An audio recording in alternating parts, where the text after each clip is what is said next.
یغضوا من ابصارکم وَيَحْفَظُوا فُرُوجَهُمْ ذَلِكَ أَزْكَىٰ لَهُمْ إِنَّ اللَّهَ خَبِيرٌ بِمَا يَصْنَعُونَ۔ او لوگوں، خدا تمہیں کہتا ہے اپنی آنکھوں کی حفاظت کرو، اگر تمہاری نظریں غلط جگہ پڑی اپنی عزت کی حفاظت کرو، اپنی آبرو کی حفاظت کرو، اگر غلط نظریں پڑی غلط استعمال ہوئی، ان اللہ خبیر بما یصنعون،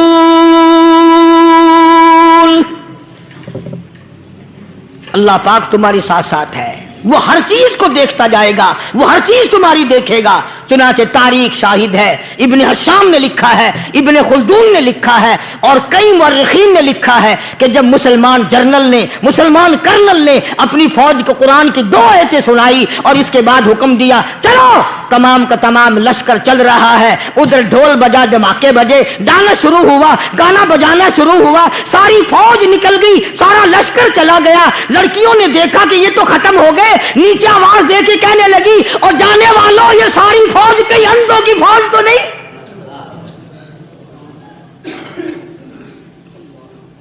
یہ حسن کا نظارہ اور یہ ڈانس اور یہ آواز، ہم ناچ ناچ کے تھک گئی، کوئی سر نہیں اٹھاتا۔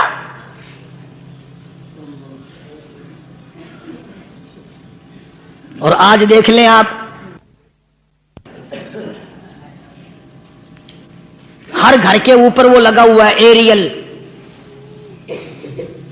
لعنت کا ایریل لگا ہوا ہے، لعنت کا ایریل۔ حاجیو تم کیا کہتے ہو کہ ہمارے گھر کا اس میں کیا بگڑے گا؟ خدا کی قسم وہ بگڑتا ہے، وہ دیمک لگتی ہے، وہ تباہی پھرتی ہے، تمہیں پتہ بھی نہیں چلتا۔ تم نے کیا سوچ رکھا ہے؟ مسلمان کرنل کے حکم پہ ساری فوج نکل گئی، ناچنے والی گانے والی لڑکیاں عیسائیوں کی حیران ہیں، کیا ہوا؟ لاکھوں کی تعداد میں فوج گزر گئی، کوئی نگاہ اٹھا کے نہیں دیکھتا۔ ایک مسلمان سپاہی گزرتا گزرتا نیچی نظریں کیے کیے کہنے لگا سر کیسے اٹھائے، نگاہ کیسے کوئی اٹھائے گا؟ یہ سارے کے سارے اللہ کا قرآن سن کر آئے ہیں۔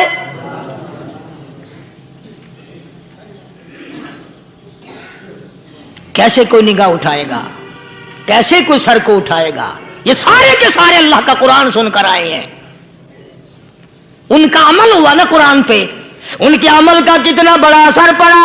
مورخین نے لکھا، ابن حشام لکھتا ہے عیسائی لڑکیوں نے چھلانگیں لگا دی، کوٹھی سے نیچے آ گئی، کہنے لگی عام مسلمانوں وہ قرآن ہمیں بھی سنا کے جاؤ جس میں اتنی اسپرٹ ہے، اتنی طاقت ہے، جو حسن کے نظارے سے روک دے، جو گانے بجانے سے روک دے۔ یہ تو آدمی کے دل کا سکون ہے، نہ گانا سنتے ہو نہ حسن کا نظارہ کرتے ہو، جاتے والے یوں نہ جاؤ، ہمیں بھی وہ قرآن سنا کے جاؤ۔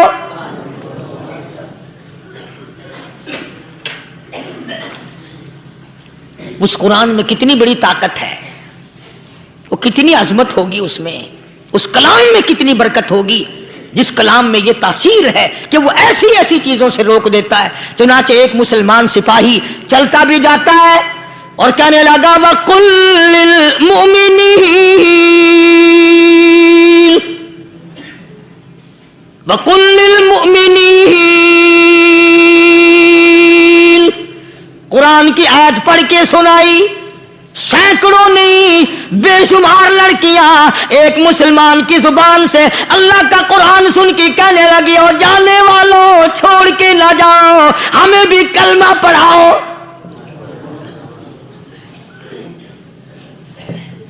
جتنی بھی وہ ناچنے گانے والی تھی تمام کے تمام کلمہ پڑھ کر مسلمان بن گئی۔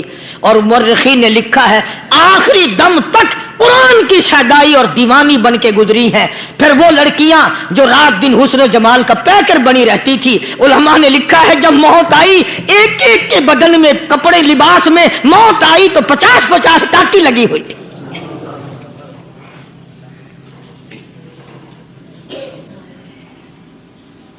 بظاہر تو آج بھی بڑی جھاڑا پنجی ہے، بڑی صفائی ہے، بڑی دوڑ دھوپ ہے، اسی کو مجذوب الاعلان کہتا بظاہر تو ہر شے میں بے حد صفائی، مگر دل میں ہے گندگی انتہائی، کبھی اس کے دھوکے میں آنا نہ بھائی، یہ سب ہے رعائی، یہ بس ہے رعائی۔